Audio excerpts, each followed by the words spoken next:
This is 10 Bell Pod's 10 Facts on Mike Awesome.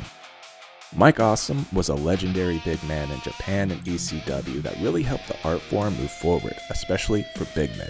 Also credit others like Bam Bam, Vader, Undertaker, and just calm down, I'm not going to name them all right here in this intro.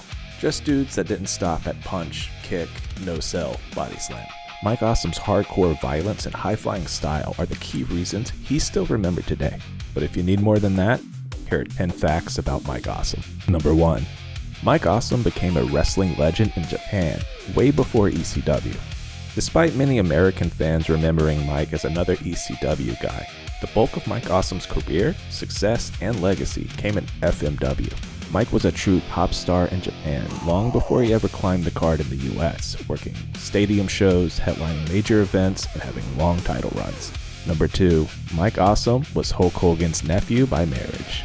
What you gonna do when your brother marries Mike Awesome's aunt? I can't tear this.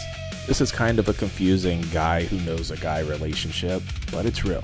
Hulk's blood nephew, Horace Hogan, was Mike Awesome's first cousin. Number 3.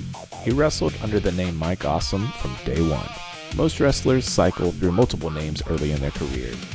Mike debuted in '89 and got it right on the first try.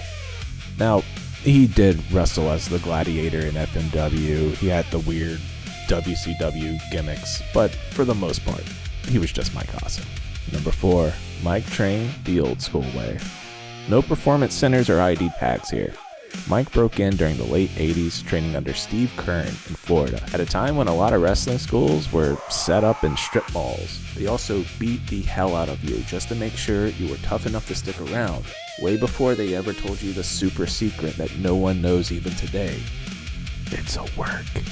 Number 5. Mike Awesome nearly quit wrestling before Japan saved his career.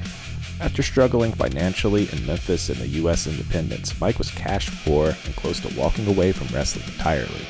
Memphis did this to people, but a call from FMW in 1990 would end up changing everything for Mike, giving him real money, stability, and stardom.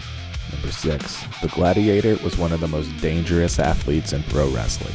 In FMW, Mike wrestled non-stop death matches, barbed wire, no-rope fights, street fights, bull rope matches, exploding stuff, just all sorts of crazy nonsense. Add to it, at nearly 6'6" and 300 pounds, he performed dives, power bombs, suicidas, all sorts of aerial offense, rarely seen from a guy his size.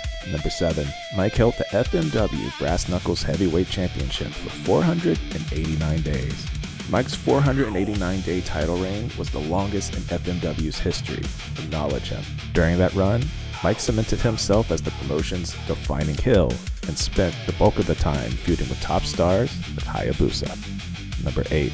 Mike Awesome and Masato Tanaka wrestled each other across 2 continents and multiple promotions for about 10 years. And their matches are some of the most brutal and physically punishing in wrestling history. Number 9. Mike Awesome jumped to WCW while he was still ECW champion because he wasn't getting paid. Paul Heyman promised Mike Awesome a top push and top salary matching his FMW earnings. The push came, the money did not. And unfortunately, you can't kayfabe your bills. I've tried. When WCW offered guaranteed money, Mike jumped ship, becoming one of the few wrestlers to appear on another company's TV program as he was still another company's world champ. Paul Heyman was super not cool about it. Number 10. Mike Awesome's loose ties to Hogan ruined his WCW career. After the drama between Russo and Hogan at Bash at the Beach 2000, Russo went scorched earth on anyone tied to Hulk. That led to this 6'6", 300-pound, high-flying monster being given gimmicks like the fat chick Thrilla and that 70s guy. Oh, weird. I wonder why WCW didn't work out. And if you want to hear Mike Awesome's full story, find his 10 Bell Pod on YouTube or wherever you listen to podcasts.